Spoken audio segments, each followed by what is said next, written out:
Sur Puisalène, il est exactement... Il est 15h16. Bonjour à tous.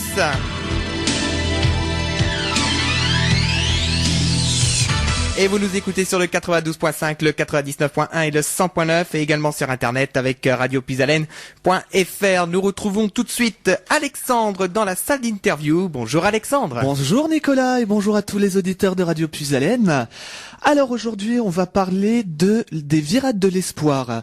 Et avec moi pour en parler, je reçois Lionel. Bonjour Lionel. Bonjour Alexandre. Alors vous êtes l'organisateur justement des virades de l'espoir. Oui, l'organisateur responsable de la virade de l'espoir du Compiègnois. D'accord. Et Françoise Cortez, bonjour. Bonjour. Alors vous, quel est votre rôle justement? Se charger de la communication. D'accord. Alors, petite question, on va commencer l'interview. Donc, qu'est-ce que c'est exactement les virades de l'espoir? Alors, les virades de l'espoir, c'est l'activité principale, la journée principale de notre association qui s'appelle Vaincre la mucoviscidose. Il y a entre 400 et 450 virades de l'espoir en France le même jour. Donc, cette journée est faite pour récupérer des dons pour la recherche médicale contre la mucoviscidose. Nous, dans le Compiègnois, nous l'organisons dans le parc du château de Plessis-Brion, de 9h à 18h. Donc, c'est basé au départ donner son souffle à ceux qui n'en ont pas. Par exemple, on organise des parcours piétons et des parcours VTT et éventuellement équestres si les gens veulent bien se déplacer. Chaque participant donne le don qu'il veut. Les VTT, c'est un minimum de 5 €. Ils donnent le don qu'ils veulent. Ça peut être entre 5, 10, 20, 50, 100. Il y en a qui donnent plus. Voilà. Quel est le montant maximum que vous avez pu avoir pour une personne? Le montant maximum, c'était à l'époque, il y a 10 000 francs. Ah oui, quand même. Et en ce moment, on a des partenaires aussi quand même, parce qu'on peut pas organiser des virades de l'espoir sans partenaire. Là, il y a pas longtemps, il y a le Rotary de Crépy-en-Valois qui a organisé une manifestation on appelle ça la soirée Mélissa, c'est une jeune fille de 20 ans atteinte de muco. Ils ont eu 1640 € de dons et 1100 € par le Rotary, voyez-vous. D'accord. Donc, voilà. Alors, parlez-nous un petit peu justement de votre association. Notre association Vaincre la mucoviscidose a été créée il y a 50 ans cette année, ça fera la 50e année, et elle est destinée à aider la recherche médicale, particulièrement la recherche médicale, financer la recherche médicale, l'aide aux familles, et puis... Et bien sûr l'amélioration de la qualité de vie. Voilà. Le micro. Et informer... informer aussi les parents et les patients, sensibiliser le grand public. Voilà. Donc ça, c'est le rôle principal de notre association. D'accord. Alors, qu'est-ce que vous organisez exactement, à part les virades de l'espoir? Qu'est-ce que vous pouvez organiser comme type d'événement? Dans l'année, on peut tout organiser. On a le droit à 6 manifestations en plus de notre virade, en local, je parle. D'accord. Mais au point de vue national, il y a plusieurs manifestations. Il y a le Green de l'espoir, c'est-à-dire c'est du golf, là. C'est 1 500 000 € je crois, par an, à peu près, je crois.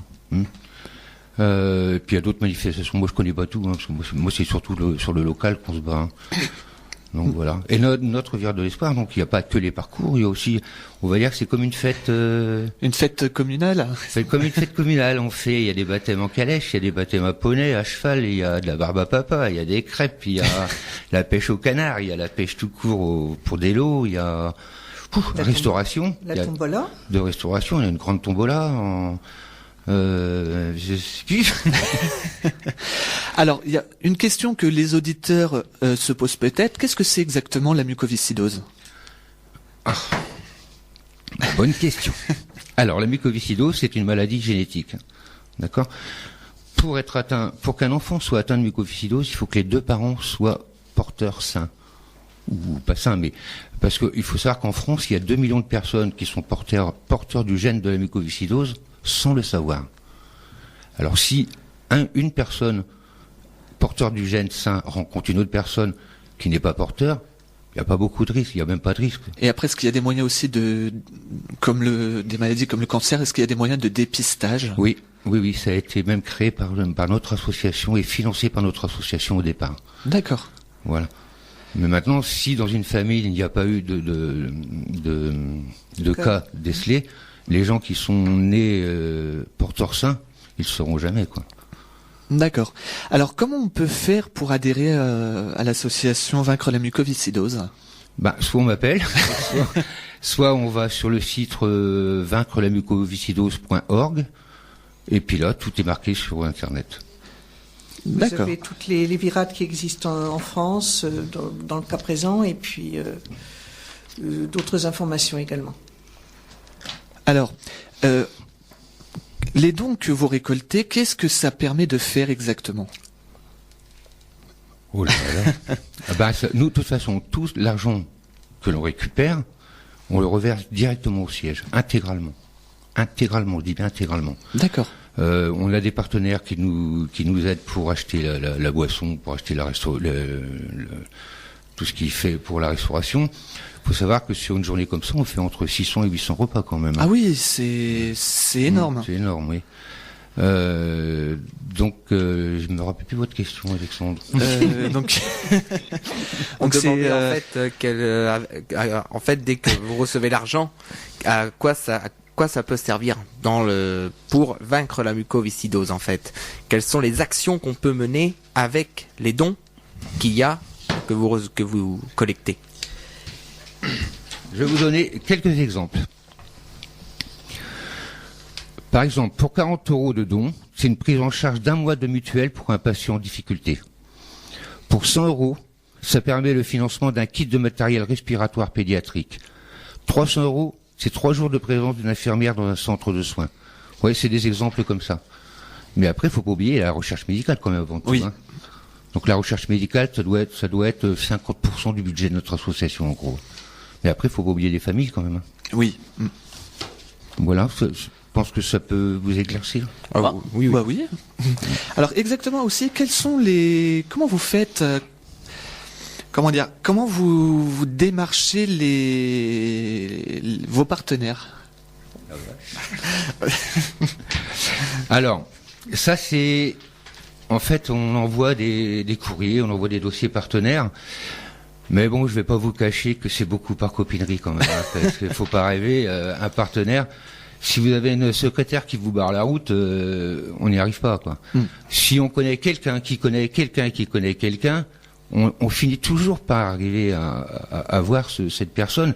Et si on a un petit peu de bagou, parce qu'il faut en avoir malgré tout, on arrive à l'avoir ce partenaire. Mais c'est du travail. Je vous garantis, c'est beaucoup de travail. On est quand même que des bénévoles. Et maintenant, bon, on va dire que on est vu comment on traite un peu, pas les bénévoles, mais le gouvernement, c'est beaucoup de paperasserie maintenant, quoi. Parce que, bon, à la limite, c'est pas un mal. Parce que nous, par exemple, notre association, on adhère à la charte qualité. La charte qualité, ça veut dire le don en confiance. C'est-à-dire qu'on a des contrôles mensuels, je crois, on a un contrôle mensuel à notre association pour vérifier tous les comptes. D'accord. Voilà. Et pour en revenir aux virades de l'espoir, donc quel type de personnes peuvent y participer? Tout le monde. Tout le monde? De 1 mois à 150 ans. Sans problème. Donc, comment on peut... Même en chaise roulante. Donc, quelles sont les modalités, enfin, comment on peut s'inscrire pour y participer? Est-ce qu'il y a, par exemple, sur le site internet Oui, ils s'inscrivent pas, ils viennent le jour de la virade et ça marche comme ça. Les flyers que vous avez devant vous, là, on en envoie par courrier. Là, on a fait un mailing de 1200 courriers. Les gens, soit ils peuvent pas venir, ils m'envoient un chèque à la maison, soit ils peuvent venir et ils viennent le jour de la virade, ils donnent ce qu'ils veulent le jour de la virade. En sachant quand même que sur les parcours, on a un stand de ravitaillement, hein, parce que sinon ils vont nous regarder soif. Hein. Il y a de la sécurité aussi sur les parcours. Voilà. C'est vrai que c'est assez important. Donc j'ai quelques chiffres, donc rattrapez-moi si je me trompe. Donc les virades de l'espoir, c'est plus de 50% du budget annuel de l'association collecté pendant les virades de l'espoir. Exact. C'est plus de 400 virades organisées sur tout le territoire. Donc les virades de l'espoir, c'est pas uniquement local. Ah non, c'est national. C'est national. Hein. C'est 5,6 millions d'euros. 5,6 millions d'euros ont été collectés en 2014. Ouais. Et il y a quand même, et ça c'est non négligeable, 1 million de participants attendus chaque année. Ouais. Donc là, vous avez déjà à peu près une estimation du nombre de participants pour cette année? Pas national, hein. Non, pour le local, pardon. Pour nous, Je vais vous dire, en général, sur les parcours, on a entre 800 et 1200 participants, mais en visite propre sur la virade qui viennent voir les jeux, les machins, etc., on déplace entre 3000 et 6000 personnes. C'est... Waouh. On déplace, ils sont pas 6000 en permanence. Il y en a qui viennent, ils s'en vont, ils reviennent, ils s'en vont. On déplace énormément de monde, oui. Il y a par exemple des groupes cyclistes, des clubs cyclistes et tout ça. Ils viennent exprès là sur la virade, ils font leur parcours, après ils déjeunent et puis ils repartent après. D'accord. Donc ils ont l'habitude, ils connaissent, ils viennent régulièrement tous les ans. D'accord. Eh bien Nicolas, on va faire une petite pause musicale. Exactement. Alors, qu'est-ce que tu as à nous proposer? Alors juste avant, on va diffuser quand même une annonce parce qu'on a le marché de Noël. On a un marché de Noël que nous organisons avec les amis de Radio Puisalène. Alors on va à Colmar et à Strasbourg. C'est le 27 et le 28 novembre prochain. On va diffuser tout de suite la bande-annonce de ce marché de Noël. Et ensuite, on va écouter Kundal avec le titre c'est L'air triste et c'est extrait de l'album Animal. Juste avant, on peut préciser également pour les auditeurs, si vous voulez participer à cette émission, poser toutes les questions, 03 44 75 3000, c'est la ligne du standard pour poser vos questions ou même pour soutenir cette association que nous recevons cet après-midi. Et oui, à tout de suite. On pourra même passer une chanson de Grégory Le Marchal. Oui, exactement. Exact. On va, je vais regarder. Je pense que je l'ai dans la programmation. Il y a aucun problème. Allez, à tout de suite.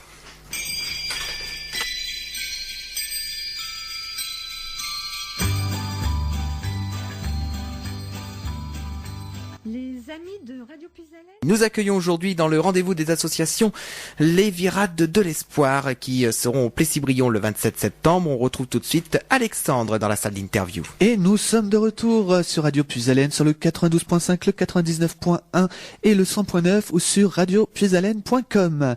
Je suis toujours avec Lionel et Françoise qui organisent les Virades de l'Espoir. Alors je vois que vous avez quand même, on peut dire, une marraine d'exception pour les Virades de l'Espoir, je crois.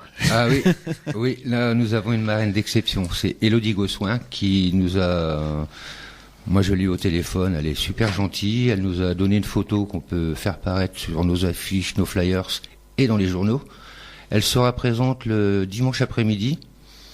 Et voilà, je la remercie énormément parce que c'est une femme qui est vraiment très très charmante, très gentille. Voilà. Je voulais aussi dire que la veille de la Virade de l'Espoir, dans le cadre de la Virade de l'Espoir, nous organisons dans l'église de Plessis-Brion un concert gospel au profit bien sûr de l'association Vaincre la mucoviscidose. Donc ça sera à 20h à l'église de Plessis-Brion et l'entrée de 5 €. Voilà. C'est tout à fait raisonnable pour c'est tout à fait raisonnable. Puis pour une musique aussi magnifique que le gospel, moi je vous encourage à venir. Donc, quelles sont les missions de l'association exactement? Les missions de l'association, c'est évidemment là pour la recherche. Récolter de l'argent pour la recherche, c'est le but principal. C'est aussi pour soigner, améliorer la qualité de vie des gens et avec les parents qui puissent rester avec leurs enfants quand ils sont hospitalisés. Informer les parents et le grand public. Pour les enfants, il y a plusieurs centres qui s'appellent des CRMC au sein de grands hôpitaux et qui sont uniquement dédiés à la mucoviscidose. D'accord. C'est-à-dire que en cas de problème d'un enfant, ils peuvent aller là-bas directement, ils seront pris en charge immédiatement ou simplement téléphoner en disant j'ai ma fille, elle a tel symptôme, qu'est-ce que c'est, qu'est-ce qu'on fait, etc. Donc un très grand suivi, juste dédié à la muco. D'accord. Et quels sont justement les symptômes? Alors, il y a plusieurs sortes la muco ne touche pas que les poumons, contrairement à ce qu'on pourrait penser. Ça peut toucher aussi les tubes digestifs, tout ce qui est, le tube digestif. Alors, la muco, souvent, ils sont détectés quand ils sont petits parce qu'ils ont des difficultés respiratoires, etc. Et à ce moment-là, il y a un test particulier qui est fait. Et quand les parents apprennent que c'est la muco, Ah oui. Ça Ça fait s'appelle mal. le test de la sueur. Le D'accord. test de la sueur. Et je crois que nous avons une auditrice au téléphone. Exactement, et en plus elle va pouvoir nous apporter son témoignage puisque elle est parent d'une enfant qui est atteinte de la mucoviscidose. On va accueillir Sandrine tout de suite. Bonjour Sandrine. Bonjour Sandrine. Oui, bonjour à vous tous. D'abord, je voulais vous saluer tous et particulièrement Lionel et François. J'ai découvert via le Facebook de Françoise qu'il passait aujourd'hui sur Radio Puisalène. Je remercie également la radio. Bonjour Sandrine. Bonjour Sandrine. Je te fais un gros Ça fait bisou. bizarre de se retrouver à la radio. Hein. Oui, ça fait bizarre. Je m'attendais pas à toi là. Voilà, donc moi je voulais apporter mon témoignage, d'une part les remercier vivement et ça me touche beaucoup tout ce qu'ils font ces gens-là pour la virade de l'espoir et pour le quotidien à la fois des familles. Tu vas me faire et pleurer des enfants. Sandrine. Et en fait, j'invitais tout le monde à participer à cette virade parce que c'est un moment de fête, aussi bien pour les enfants atteints de mucoviscidose que les parents et tous les autres enfants qui n'ont pas cette maladie. Maintenant, je peux dire qu'on est devenu, je suis devenue actrice aussi parce que je participe aussi avec Lionel et Françoise et toute l'équipe sur la virade de l'espoir. Et tous les jours, c'est des gens qui m'aident, je dirais, à me battre contre cette maladie et qui m'apportent beaucoup. D'accord. Continue à le battre et pense beaucoup à ta fille et puis tu lui feras un gros bisou de ma part.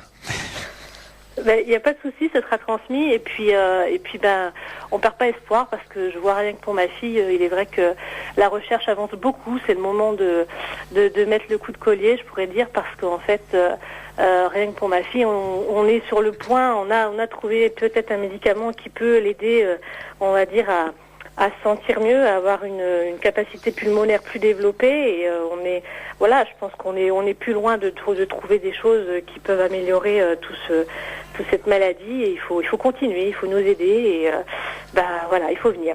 Et je pense que si la recherche avance, c'est grâce à des personnes comme Lionel et Françoise et toutes les personnes qui font partie de l'association Vaincre la mucoviscidose, parce que je pense que s'ils étaient pas là, on n'en serait peut-être pas là où on en est aujourd'hui. C'est tout à fait ça et je me dis que en plus ce sont pas forcément des personnes qui ont autour d'eux dans leur famille ou des proches qui sont touchés par cette maladie et c'est d'autant plus extraordinaire d'être bénévole et d'être volontaire et de se battre comme ça alors que nous on est derrière, on subit et puis je vous dis il y a un jour où on rencontre cette virade, en tout cas pour moi du Compiègnois, je me suis accrochée à cette virade et je me suis dit maintenant c'est à toi de jouer et à toi d'y aller quoi et puis de les aider au maximum que tu peux pour amener du monde et donc il faut se bouger, il n'y a pas et puis ça fait avancer tout ça.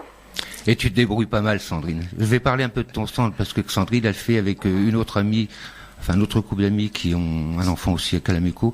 Ils se tiennent un stand d'objets créatifs. Loisirs créatifs. Donc ils vendent pas mal de petits. C'est que ça rapporte pas mal, pratiquement 2000 euros toute à chaque virade. Ah, Alors, Sandrine. ils peuvent aussi, les gens, le public peut participer aussi parce qu'ils ont créé un site qui s'appelle Des mains pour le souffle. Et des gens peuvent créer leurs petits objets, nous les donner et ils seront vendus le jour de la virade au profit de l'association. Voilà. Exactement. Donc, des mains pour le souffle. Voilà, Des mains pour le souffle sur Facebook, vous retrouvez notre petite union avec mon ami et on vous invite, si vous êtes un peu doué de vos mains, quel que soit le talent, on prend tous vos dons, on vend et tout repart pour la muco. Non, c'est juste que je ne suis pas très manuel. Sandrine, je crois que je vais pas tarder à te prendre comme organisatrice principale. Ah oui, alors il va falloir que je dégage du temps alors. Alors Sandrine est la maman d'une petite Eleana qui a 9 ans. Qui est belle comme tout en plus. Et qui est belle comme c'est tout, gentil, merci. Bon voilà. Voilà, écoutez, je vous remercie de m'avoir pris à l'antenne. Mais on de va aller rien. chercher, Sandrine, maintenant la Nice à l'école. En tout cas, merci d'avoir passé l'émission. Sandrine, à titre personnel, je te remercie beaucoup d'avoir téléphoné, c'est hyper sympa. Eh ben non, Tu mais m'as c'est presque- normal. Tu m'as presque fait pleurer là. Hein. Ah ouais, non, mais le début a été difficile, mais en tout cas, je peux dire que j'essaye de rendre de ce que vous me donnez au centuple. Je t'adore. Bisous. À plus tard, Eh bisous. ben merci, puis continuez à vous battre. C'est fait, on est en cours là. Eh ben bon courage Sandrine. Au revoir. Merci, bon après-midi. Merci Bon à après-midi. Donc voilà, vous êtes toujours sur Radio Puisalène, sur le 92.5, le 99.1 et le 100.9. Donc on va parler des enfants malades. Parce qu'il faut, moi j'aimerais savoir, et je pense que les auditeurs aussi, comment ça se passe l'hospitalisation des enfants, ne serait-ce qu'au niveau de la prise en charge. Vas-y. Alors en fait, les enfants sont hospitalisés que lorsqu'il y a une surinfection. Hein. Parce que les poumons, quand ils sont très touchés, il y a une infection pulmonaire, donc ils sont obligés d'être sous, comment on appelle ça, ce médicament-là? Antibiotiques. Antibiotiques, voilà. Donc ces antibiotiques sont tellement forts qu'ils sont obligés d'être à l'hôpital. Ça peut durer une semaine, 15 jours. Les enfants très atteints, j'en connais une qui s'appelle Mélissa, si elle m'écoute, elle me reconnaîtra. Je l'appelle mon ouragan.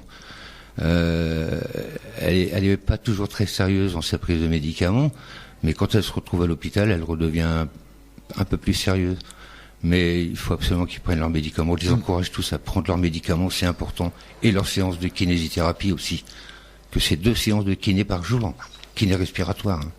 Oui, c'est vrai. Parce qu'en fait, c'est un mucus qui est créé naturellement par les poumons, mais qui se développe de façon trop forte et qui encombre les poumons et qui empêche la respiration. D'accord. Et comment ça se passe au niveau des soins? Comment ça se passe? Il y a quoi comme type de soins au niveau de la durée? De la durée toute la vie. D'accord. Même après une greffe. D'accord. Parce que pour éviter les risques de rejet, j'imagine. Non, mais même aussi, quand même. On a une jeune femme a été interviewée là récemment.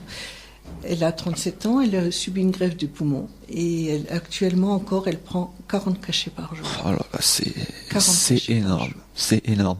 Si vous avez des questions ou si vous voulez nous faire partager vos témoignages, eh ben n'hésitez pas à nous appeler. Nicolas, je vais te laisser rappeler le numéro. Oui, pour le numéro, donc c'est le 03 44 75 3000 pour pour poser vos questions ou même les témoignages. Si vous avez des questions, je crois que vous voulez donner votre numéro également, non? Oui, Lionel, donc l'organisateur de la Virade de l'Espoir, pour les gens qui veulent m'appeler indépendamment, je vous donne mon numéro 06 87 12 03 52.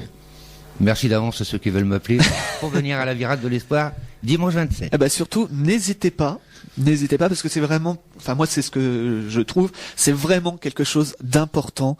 Ça peut faire avancer la recherche et dans un avenir, je l'espère proche, pouvoir trouver un moyen d'alléger la souffrance des gens malades. Voilà. On va passer un petit peu de musique, Nicolas, qu'est-ce que tu en penses? Exactement, on va passer un petit peu de musique. On va écouter un artiste qui malheureusement nous a quittés avec la mucoviscidose. Je parle évidemment de Grégory Le Marchal. On va écouter tout de suite Même si. Donc c'est extrait d'un de ses seuls albums qu'il a composé. Et ensuite on écoutera Jean-Marie Slowski avec son titre Pense à moi. Vous êtes à l'écoute de Puisalène FM sur le 92.5, le 99.1 et le 100.9.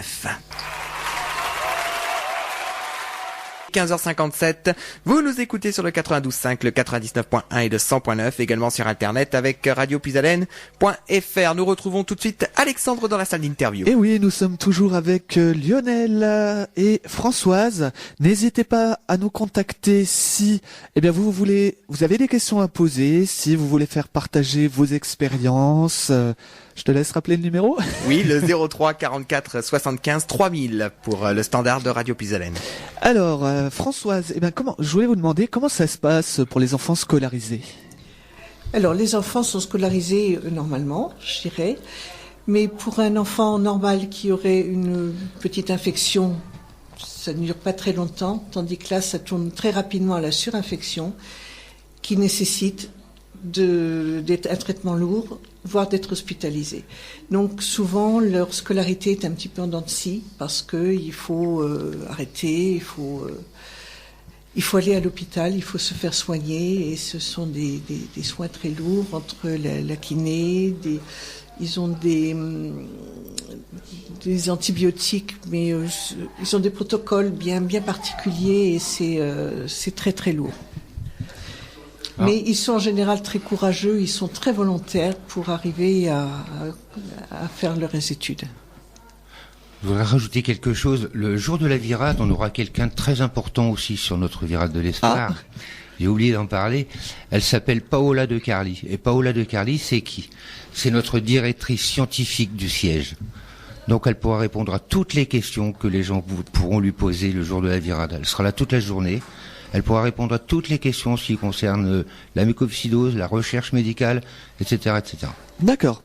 Parce qu'il faut savoir également, et corrigez-moi si je me trompe, donc c'est quand même, pour les malades, 2 heures de soins quotidiens en période normale. Donc c'est kinésithérapie respiratoire, aérosol, antibiothérapie, etc. C'est 6 heures de soins par jour en période de surinfection et plus de 20 médicaments en moyenne par jour.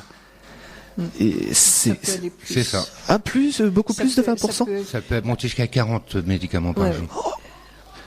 C'est énorme.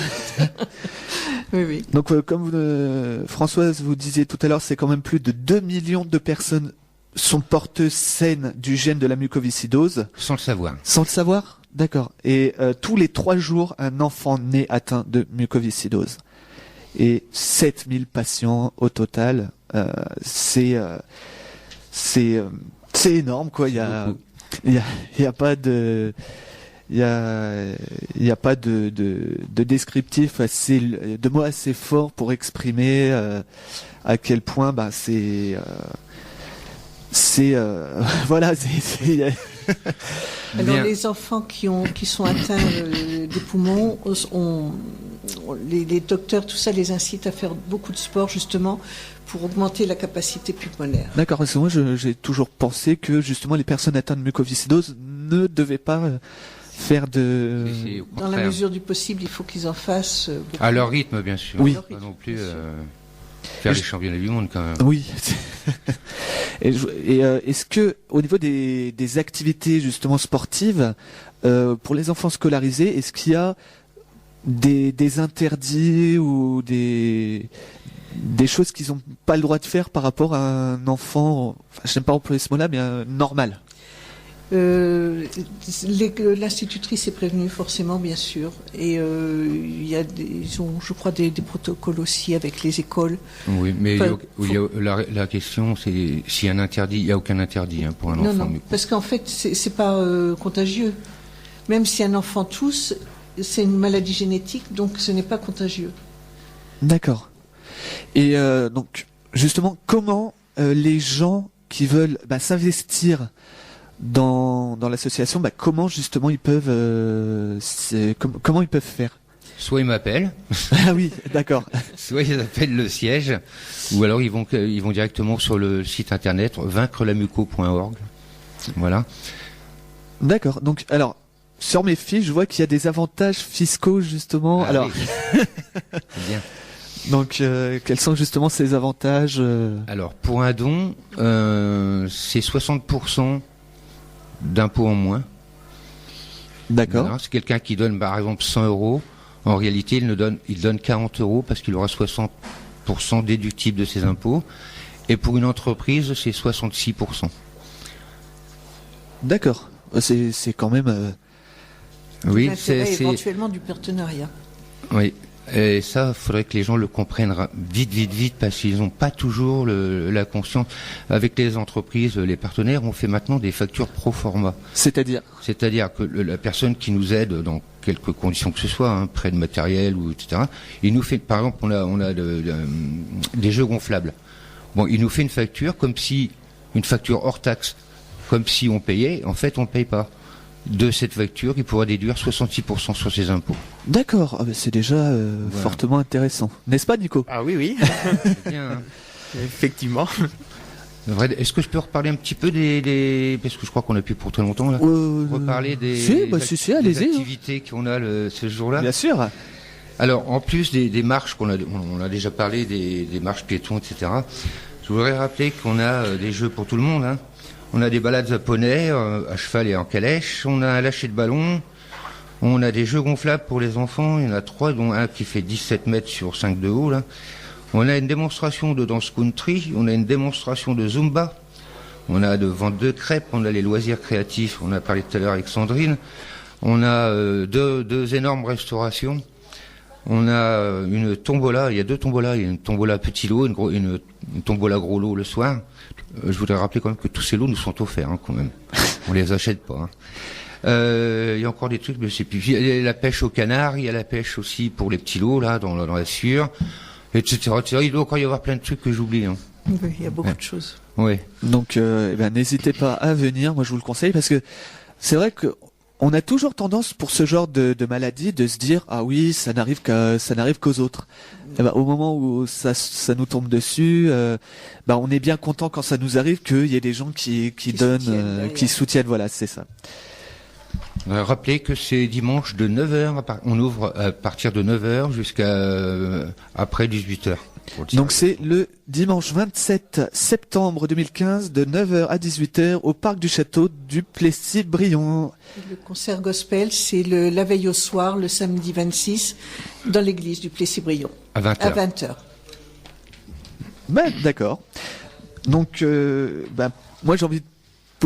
quelles sont les raisons qui pourraient pousser les gens à s'investir justement dans l'association? Donc comme je le disais, ça permet d'aider, de